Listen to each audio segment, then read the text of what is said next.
Soyez bénis. Et j'ajoute, soyez guéris. Amen.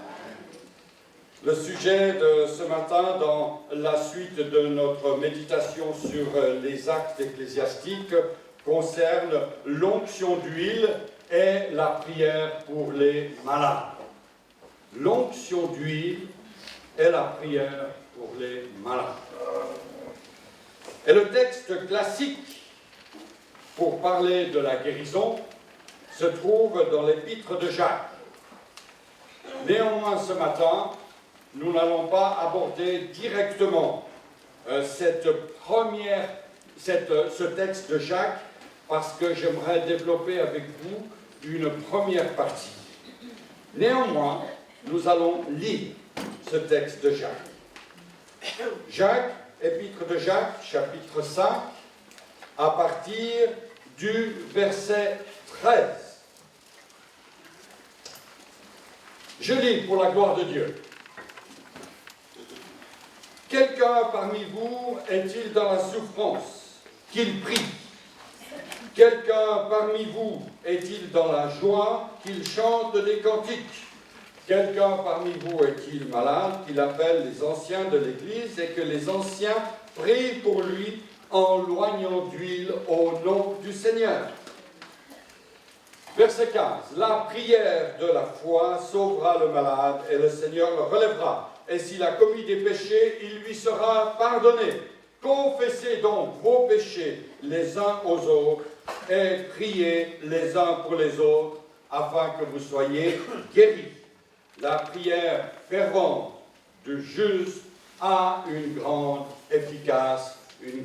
efficacité, un grand pouvoir. Amen, amen, amen. Je dirais ici, pour paraphraser un peu ce texte, que la prière pour les malades, c'est comme un pied de biche. Le pied de biche, c'est l'outil que les voleurs utilisent pour forcer votre appartement, pour forcer votre coffre-fort. Dans le pied de biche, il y a une force incroyable. Votre force est démultipliée. Et dans la prière, Dieu agit au travers de ce magnifique pied de biche. Gloire à Dieu. Je vais essayer de brosser une esquisse rapide et forcément incomplète de la maladie et de la guérison. C'est un sujet dont personne ne peut se désintéresser. Et si jamais, ce matin, vous réalisez que dans votre vie, vous n'avez pas été malade, permettez-moi de vous dire, patientez un peu. Et cela va arriver. Tôt ou tard, l'être humain est confronté à la maladie. N'est-ce pas, Francesca? Tôt ou tard, ça vient. Tout d'abord, peut-être par des petites douleurs. Et puis ensuite, on commence à boiter, on commence à tirer la jambe, on commence à avoir mal aux dents, des brûlures d'estomac, et on finit dans les mains du chirurgien.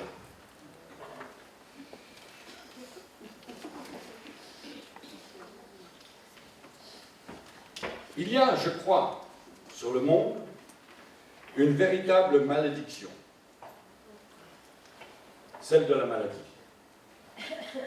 Et le corps médical est débordé, les hôpitaux sont pleins, surtout en période de grippe, les médecins sont débordés, les laboratoires d'analyse sont débordés, mais attendez, frères et sœurs, soyons reconnaissants pour notre médecine, la médecine suisse. Même si nous devons payer des primes d'assurance maladie assez élevées, en 2 temps, 2 mouvements, nous pouvons nous trouver chez un médecin. La Bible, parole unique de Dieu, relate de nombreux récits d'hommes et de femmes malades et guéris.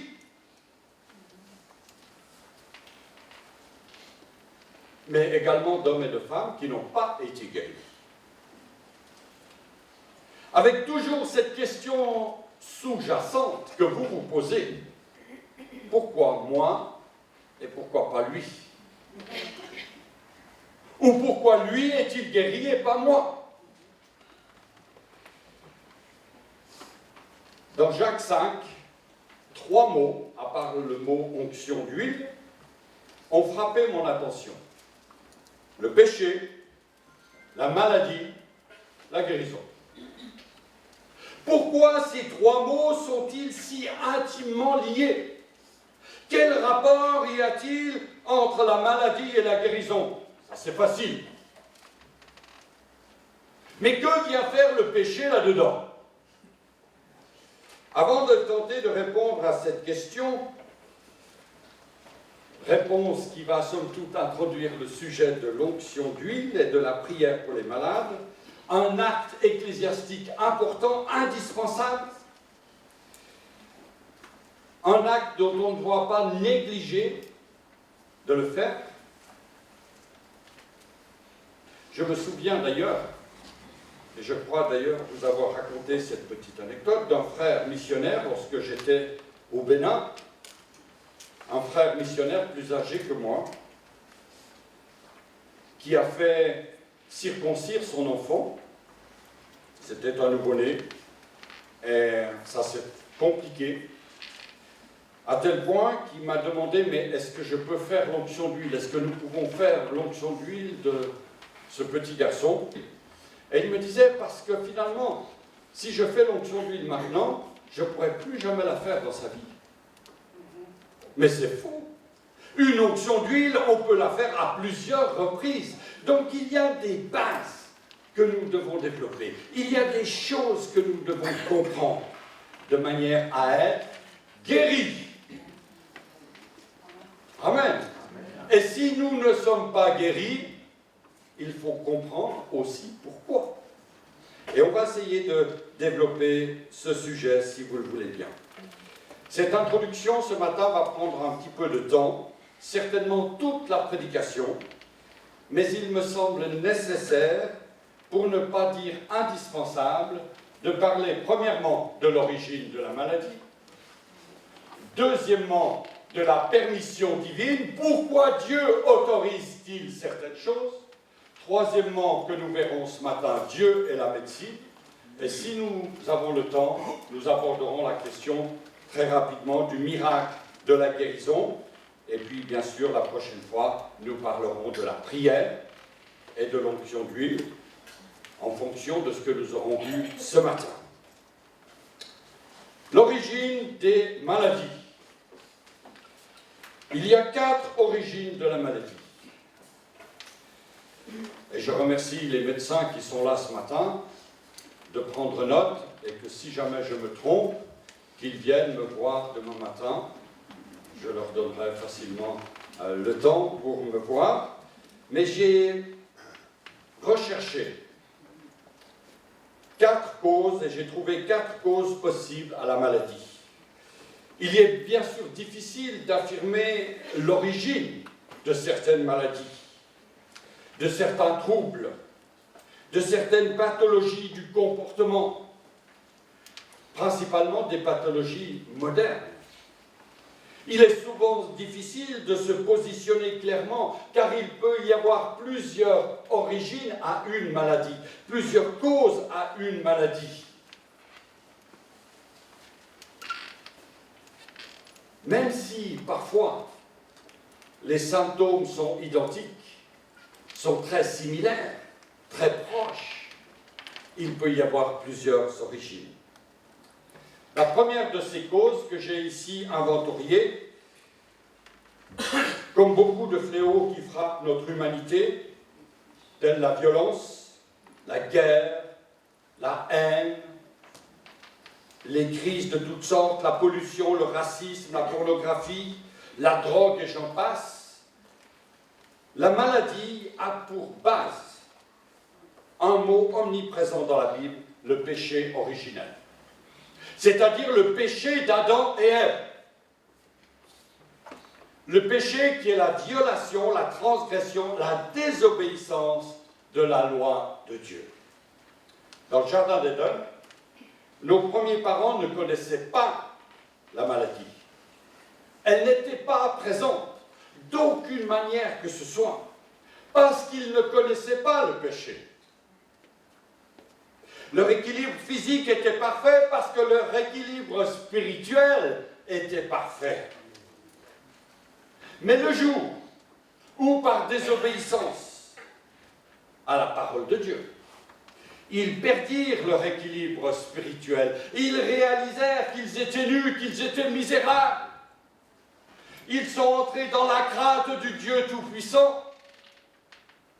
La Bible nous apprend, en particulier dans l'Épître aux Romains, qu'un véritable déséquilibre s'est abattu sur l'humanité tout entière, sur la création tout entière. Je lis cela dans Romains 8, à partir du verset 20.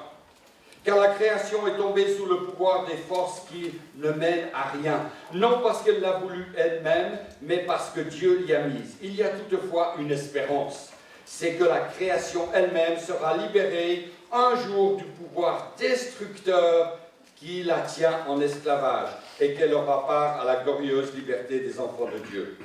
Nous savons en effet que maintenant encore, la création entière gémit et souffre comme une femme qui accouche. Le péché a perturbé l'équilibre originel, l'équilibre spirituel, l'équilibre physique, l'équilibre biologique, voulu par le Maître, voulu par le Créateur. Et ce péché, c'est lui qui est à la base de la maladie, c'est lui qui est l'auteur de la maladie. Ces maladies qui nous atteignent si facilement. Il y a aussi une deuxième origine, ce sont les possessions. Cette deuxième origine, cette deuxième cause, cette deuxième source découle évidemment de la première. Il s'agit là aussi d'un déséquilibre qui apparaît. L'homme a non seulement été coupé de Dieu, mais il s'est aussi interdit l'admission de Dieu dans sa vie. Et à partir du péché, il a admis les puissances du mal, celles qui nous entourent. Nous n'avons qu'à ouvrir les yeux. Et pour celui qui est aveugle, il n'a qu'à ouvrir ses oreilles. Et pour celui qui a ni les oreilles ni les yeux, il n'a qu'à toucher, il verra le péché. Parce que le péché nous entoure si facilement. Il y a eu dans l'être humain intrusion d'esprits mauvais, je dirais même d'esprits sataniques, diaboliques, dans la race humaine, dans nos vies, dans ma vie. Et le résultat, la Bible l'affirme, c'est que certaines maladies sont le résultat de possessions diaboliques.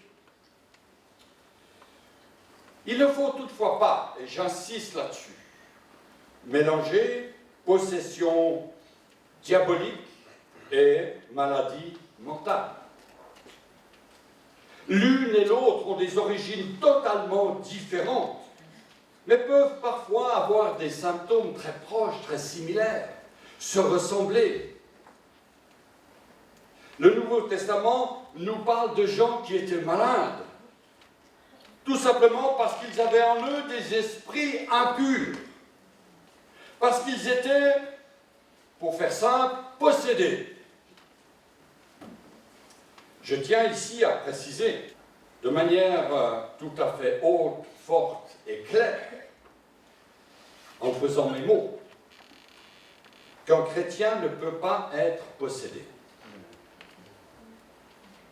Les œuvres ténébreuses du passé, et je lis, pardonnez-moi, mais c'est tellement important.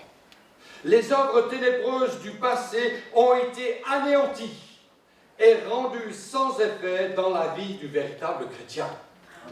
Je dis bien véritable chrétien. Parce qu'il y a chrétien et chrétien.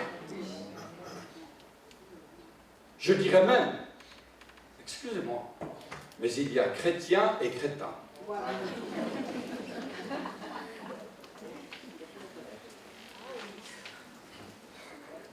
vous êtes tous chrétiens. Alléluia.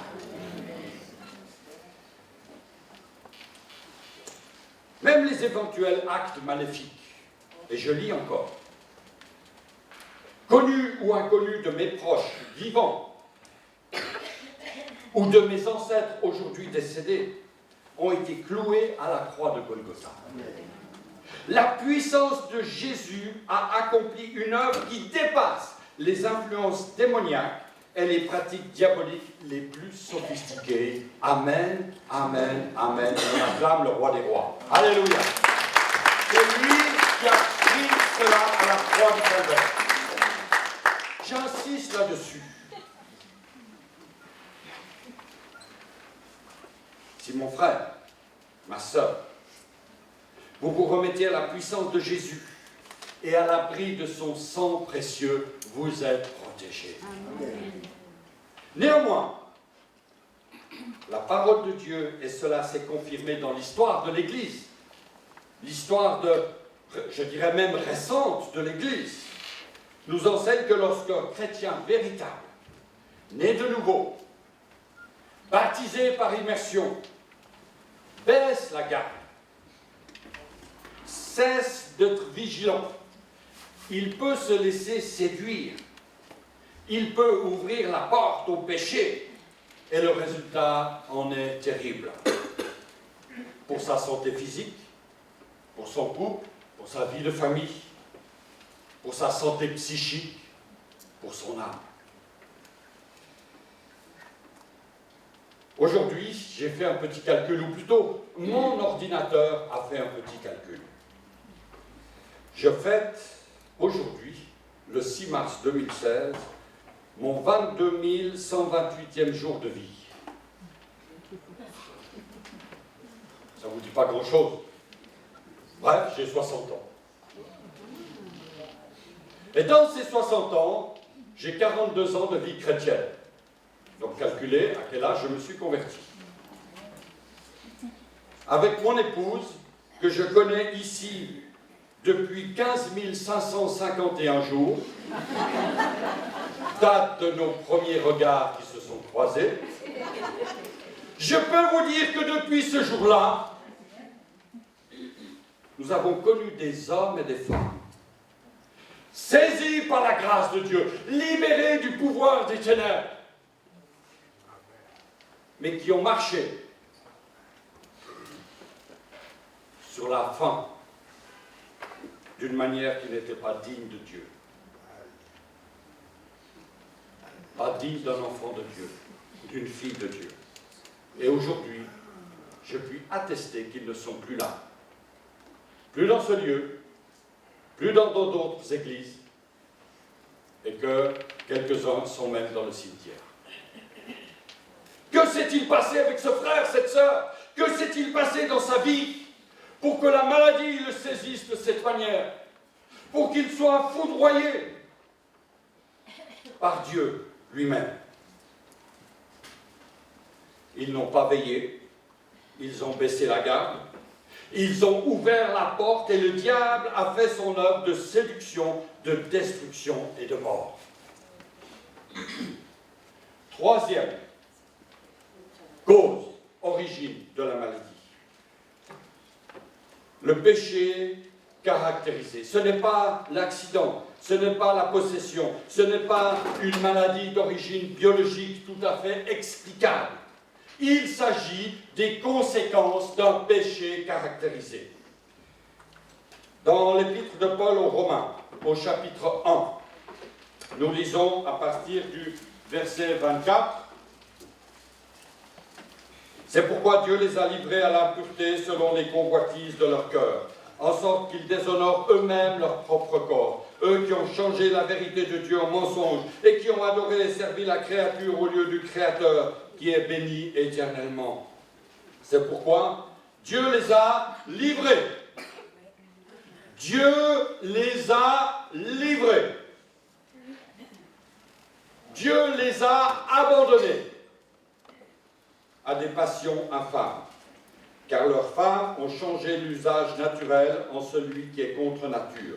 Et de même, les hommes, abandonnant l'usage naturel de la femme, se sont enflammés dans leurs désirs les uns pour les autres, commettant homme avec homme des choses infâmes et recevant en eux-mêmes le salaire que méritait leur égarement. Comme ils ne se sont pas souciés de connaître Dieu, Dieu les a livrés à leur propre sens réprouvé pour commettre des choses indignes que nous appelons aujourd'hui homosexualité. Nous connaissons aujourd'hui le mot, nous savons l'employer. Et c'est le résultat d'une violation des commandements de Dieu. Il y a des fautes, frères et sœurs, mes amis ce matin. Il y a des fautes contre lesquelles Dieu se prononce sans retour. Et l'homosexualité en est une. Mais il y a aussi d'autres fautes. Les excès de boire, les excès de manger, les excès de stress. Souvent, nous ne voyons que le péché du boire. Nous voyons que l'alcoolique. Et nous fermons peut-être les yeux sur le péché du chocolat, si j'ose employer ce mot, ou le péché du millefeuille, le péché de la goinfrerie, de la malbouffe, qui font plus de mal aujourd'hui dans notre monde que la guerre. Les excès de toutes sortes entraînent en nous toutes sortes de troubles et de maladies qui en réalité sont une violation des lois de Dieu. Quatrièmement, avec un point d'interrogation, la fin des temps. Je mets un point d'interrogation parce que je me hasarde dans ce point à partager avec vous quelque chose qui est important et qui concerne le retour du Seigneur. Et je n'aimerais pas m'aventurer avec des certitudes. Je laisse un point d'interrogation et vous comprendrez pourquoi. Lorsque nous lisons le livre de l'Apocalypse au chapitre 16, il est question de la fin des temps et des 7 coupes de la colère de Dieu. Il est fait mention d'une coupe contenant des ulcères et que Dieu va déverser sur la terre.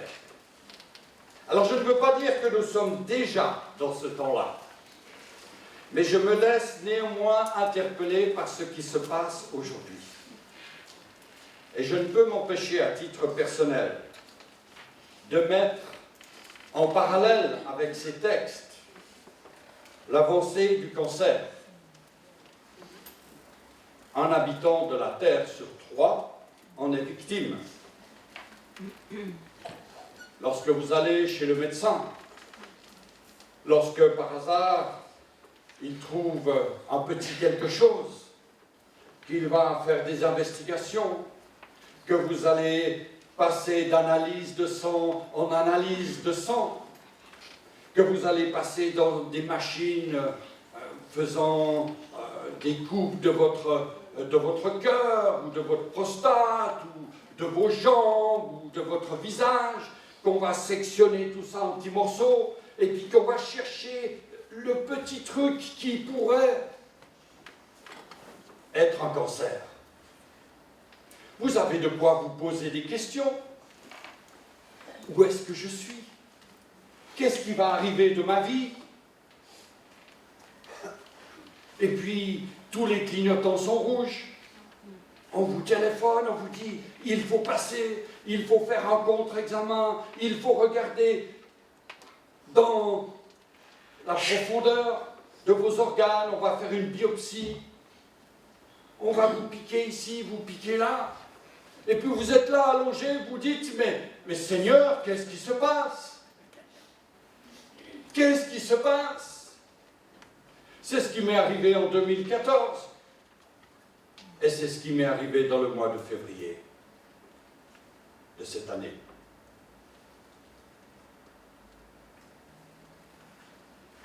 Et puis on vous parle de rémission, on vous parle de disparition, et puis vous êtes là, et vous dites, wow, c'est la guérison. Alléluia! Mais vous vous posez la question finalement, tout à fait légitimement, et je me la pose, mais est-ce que cette rémission d'un cancer, en l'occurrence de la prostate, pour être clair avec vous, je n'ai rien à cacher, est-ce que cette rémission, elle est définitive?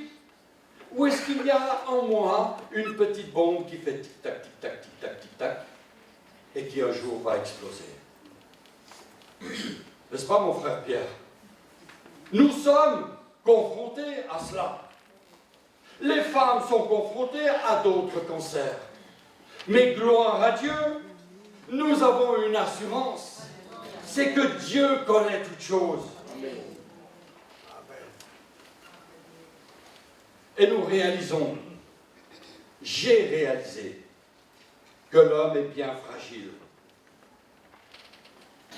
Et lorsque je lis Apocalypse 16, je peux me dire, en regard du cancer qui nous atteint, 1 sur 3, c'est peut-être vous, c'est peut-être votre voisin de droite ou votre voisin de gauche.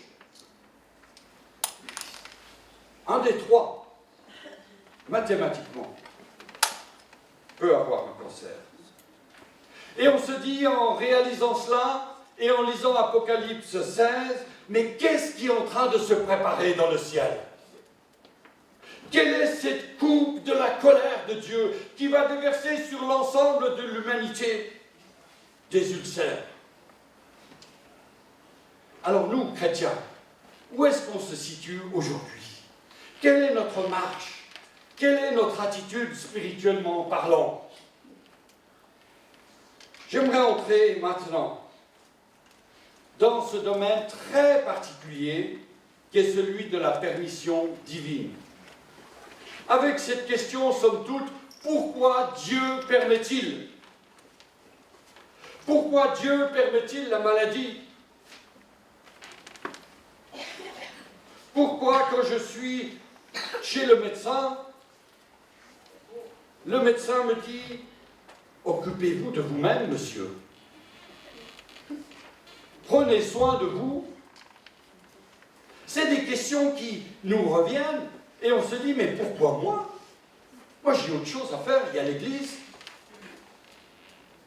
J'ai du travail. Pourquoi moi ?» Cette question, frères et sœurs, tout le monde se l'est posée, et particulièrement un homme, Job. Un homme pieux, intègre, droit, homme remarquable, craignant Dieu. Et on voit Satan se présenter devant Dieu, car les puissances des méchancetés sont encore, elles sont encore dans les lieux célestes, selon l'Épître aux Hébreux. Car nous n'avons pas à lutter contre la chair et le sang, mais contre les dominations, contre les autorités, contre les princes de ce monde de ténèbres, contre les esprits méchants dans les lieux célestes. Mais qu'est-ce qui va se passer quand ils seront tous libérés, ils seront sur la terre?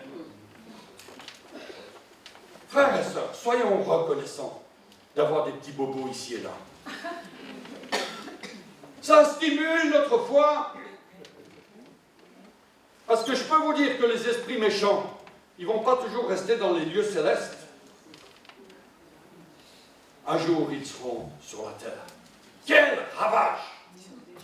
Quelle misère! Je résume donc l'histoire de Job. Dieu dit à Satan, « As-tu considéré mon serviteur Job ?» Et Satan de lui répondre, « Oui, bien sûr, mais ce n'est pas pour rien qu'il te sert.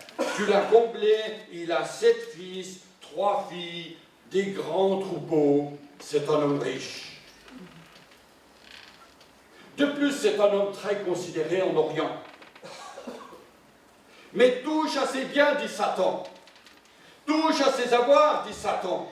Et tu verras s'il ne te maudit pas face à face. » Gonflé quand même, ce gars-là. Et Dieu va laisser la bride sur le cou de Satan. Il va le laisser faire. Il va le laisser partir au galop. Et Satan va se déchaîner contre Job. Et il y aura une terrible perte.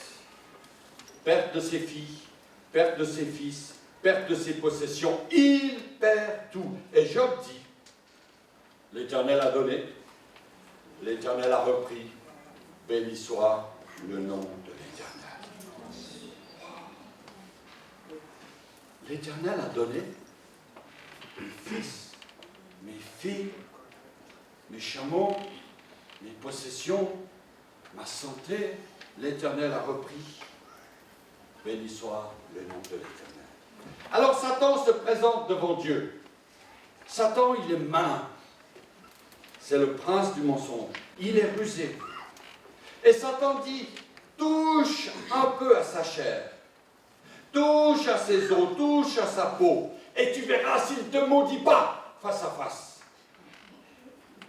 Alors la maladie vient frapper Job de plein fouet. Pauvre Job. Il est assis sur un fumier. Sa peau est en pourriture. Et il n'a sur ce fumier qu'un bout de bouteille, un tesson, un morceau de bois pour se gratter. Personne ne veut le toucher. Personne ne veut toucher sa peau. Personne ne veut prendre soin de ses ulcères. Il est là, il a tout perdu. Tout. Plus personne. Et il perd le bien le plus précieux, sa santé. Il ne lui reste plus rien, sauf sa femme. Mais quelle femme?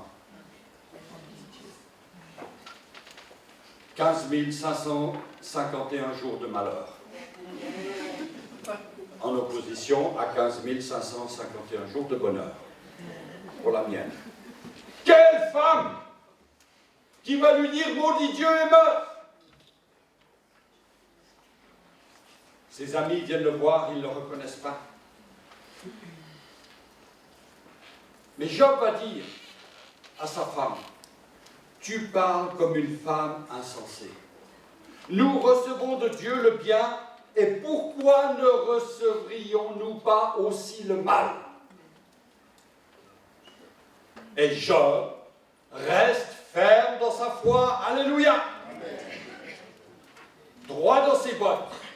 Clair dans sa tête. Et tout le livre qui porte son nom dans la Bible nous parle de ses souffrances et de la fin de cette épreuve. Car c'est là que je veux en venir. Dieu lui donne le double de tout ce qu'il possédait avant.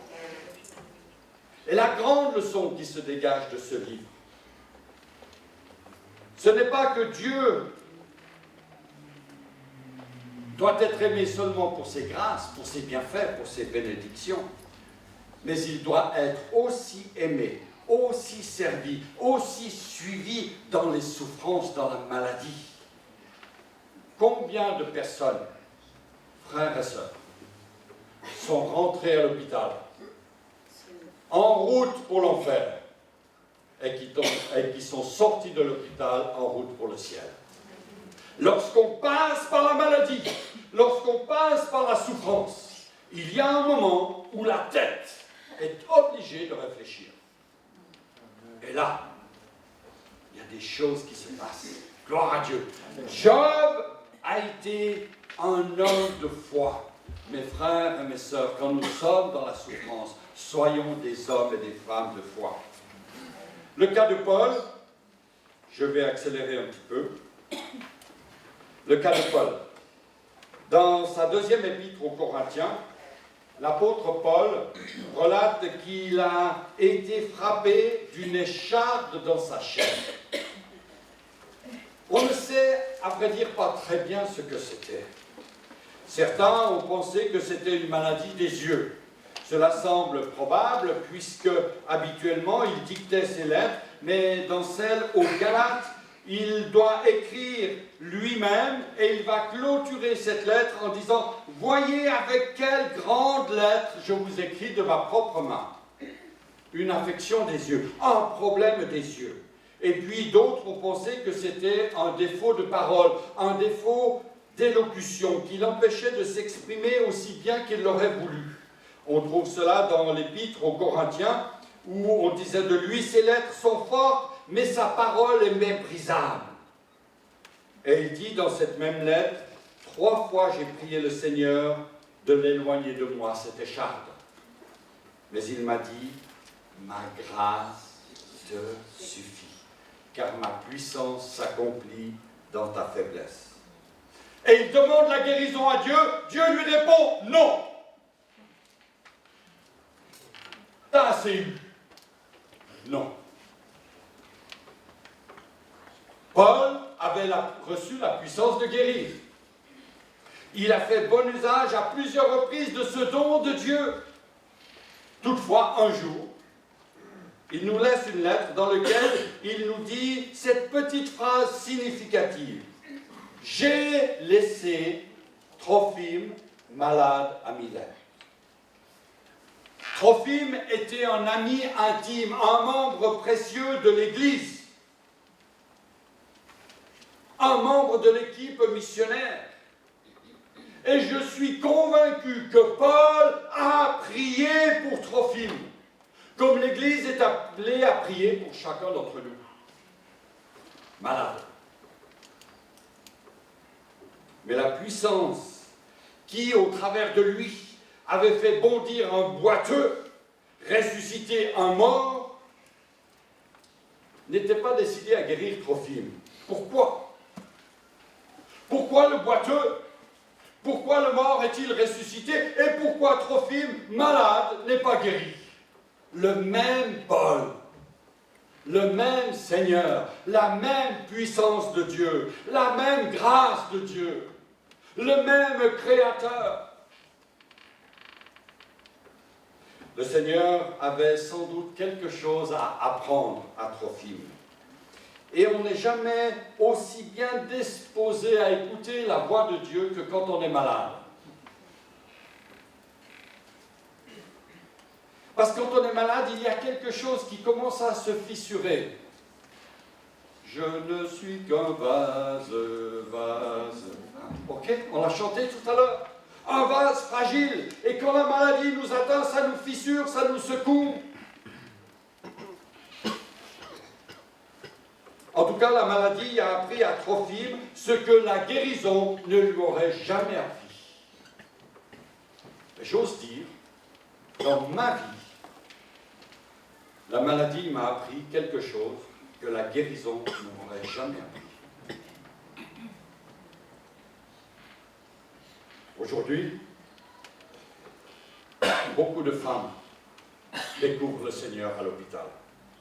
Alors je souhaite à personne un séjour à l'hôpital, bien évidemment, mais je souhaite que chacun et chacune puisse mettre sa confiance dans le Dieu Tout-Puissant. Oui, je le répète ici, dans certains cas, Dieu permet la maladie. Dans certains cas, Dieu permet la maladie. Dieu est la médecine. Alors j'ai fait un petit compte tout à l'heure. Il y a 4 médecins au milieu de nous ce matin. Que le Seigneur vous bénisse, mes frères et sœurs. Et j'aimerais dire ici que Dieu vous a choisi pour être des instruments dans sa main. Vous avez fait des études, c'est vrai. Vous avez un diplôme, une formation, c'est vrai. Mais Dieu est Dieu.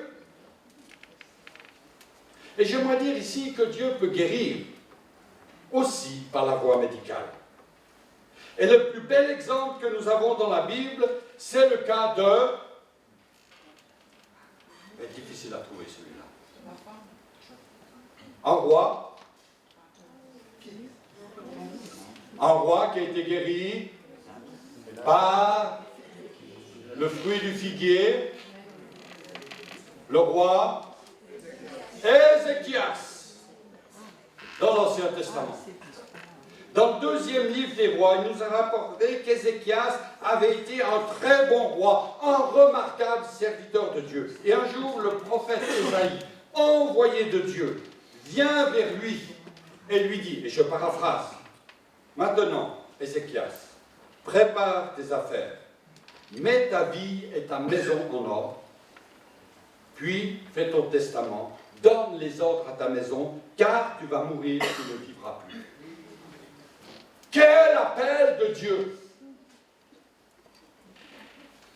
Personnellement, j'ai connu un pasteur, il n'y a pas si longtemps, qui a reçu cette prophétie d'une de ses paroissiennes.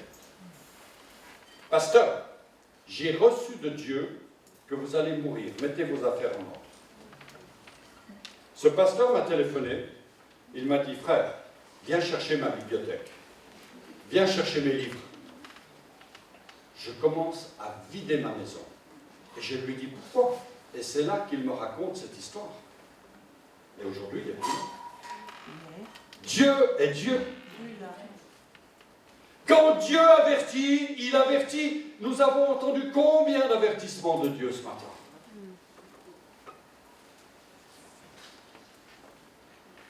Ce roi Ézéchias reçoit le message divin. Il se tourne contre le mur, fit cette prière à l'Éternel en versant d'abondantes larmes. Ô Éternel, souviens-toi de moi, souviens-toi comme j'ai marché, souviens-toi que je t'ai servi. Et l'Éternel, alors même qu'Ésaïe est encore dans la cour du palais, va dire à Ésaïe, retourne, et dit à Ézéchias, j'ai entendu ta prière, j'ai vu tes larmes, je te guérirai, j'ajouterai 15 années à ta vie. Alléluia! Quel encouragement à prier! Mais attention, attention, on ne se moque pas de Dieu, parce qu'Ézéchias a fini lamentablement. Et moi, je préfère mourir jeune que mourir vieux comme Ézéchias. Dieu le guérit. Mais dans cette guérison, Dieu va dire quelque chose de particulier. Il va ordonner de mettre sur l'endroit malade, sur cet ulcère, un pansement de figue, un cataplasme de figue. C'est dans le 2 Rois, chapitre 20, verset 7. Ésaïe dit, prenez une masse de figues, on l'a pris et on l'appliqua sur l'ulcère, et Ézéchias guérit. Alléluia! Ce texte, ce verset est tellement clair. Dieu recommande et désigne le médicament. Vous me direz oui, mais il ne va pas fabriqué par Roche, ce médicament. C'est vrai, c'est une masse de figues, mais Dieu aurait pu le guérir sans ces figues. Mais il a ordonné le cataplasme de figues sur l'ulcère mortel. Cela nous apprend que Dieu a créé une nature capable de nous donner des médicaments qui guérissent. Mais il ne faudra jamais oublier que l'auteur de la guérison, c'est Dieu, et que le médicament, comme le médecin, ne sont que le moyen utilisé par Dieu pour notre guérison. J'aimerais vous présenter un homme, Ambroise Paré. Alors, tous les médecins le connaissent. C'est un père de la chirurgie moderne. Et c'est un chrétien. Et Ambroise Paré a écrit ceci. Et cette phrase était il y a quelques années dans le hall du CUB à Lausanne. Je ne sais pas si elle y est encore. Mais en tout cas, il a écrit cette phrase très connue. Je le pensais, Dieu le gariste. Alors c'est du français moyen. Ce n'est pas du vieux français, ni du français moderne. C'est du français moyen. Cela veut dire, je l'ai soigné, mais c'est Dieu qui l'a guéri. Alléluia. C'est pourquoi il ne faut pas opposer médecine et œuvre de Dieu. Guérison médicale et guérison divine. L'une et l'autre sont différentes. L'une et l'autre sont complémentaires. Et l'une n'exclut pas l'autre. Amen. Quand nous entrons dans cette semaine de prière et de jeûne, attendons-nous à Dieu. Dieu reste Dieu. Quelle que soit l'avancée de la médecine, quelles que soient les découvertes des nouveaux médicaments, Dieu reste Dieu. Et il fait ce qui est bon en son temps. Permettez-moi une dernière image. Tout à fait. Ah, merci. Je terminerai ce matin par le miracle de la guérison. J'aimerais vous rendre attentif ici que je vais vous laisser, à la fin de ces 2 minutes, une phrase qui est une précision importante. Je n'apporterai pas d'explication à cette phrase. Et je vais volontairement vous la laisser. Je vais volontairement vous laisser cette affirmation de manière à ce que vous puissiez y réfléchir jusqu'à la prochaine fois. D'accord? Donc ne dites pas, tout à l'heure, on aimerait bien la suite. Vous l'aurez la suite, mais pas aujourd'hui. Nous découvrons dans la Bible que Dieu peut guérir instantanément, miraculeusement, divinement. Nous prenons qu'un cas dans l'Ancien Testament, la guérison de Naaman, le lépreux, ce Syrien lépreux. Cette maladie ne se guérissait pas à cette époque, et le prophète Élisée l'a envoyé se plonger 7 fois dans le Jourdain. Et par la foi en la parole de Dieu, il a été guéri. Un miracle magnifique, extraordinaire. Quand on arrive dans le Nouveau Testament, nous trouvons que le Seigneur Jésus allait de lieu en lieu, faisant du bien à tous, guérissant et délivrant ceux que le diable avait soumis à sa puissance.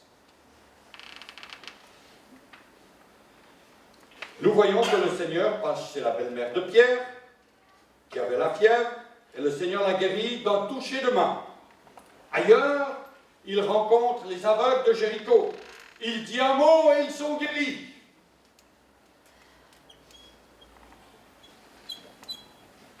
Il rencontre quantité d'hommes, de femmes, dont un homme paralysé depuis 30 ans, même plus, 37, et qui d'un coup est remis sur pied. La liste serait très longue. Et puis les disciples sont envoyés, 2 par 2. À leur tour, ils prient pour les malades, et les malades sont guéris. Oh, miracle! Et ils reviennent heureux, joyeux. C'est la même puissance qui est à l'œuvre, la même puissance de Jésus, la même puissance qui a guéri Nathan, le prophète, Naaman, le général, oh là là, Naaman, le général éthiopien. Alléluia, la même puissance. Mais voilà cette phrase que j'aimerais vous laisser. La Bible nous dit que Jésus guérissait toutes les maladies. N'est-il pas vrai? Amen. Alléluia. Maintenant, jusqu'à la prochaine fois, j'aimerais que vous trouviez dans la Bible Jésus qui guérit tous les malades. Où est cette affirmation? Elle n'existe pas. Jésus guérissait toutes les maladies.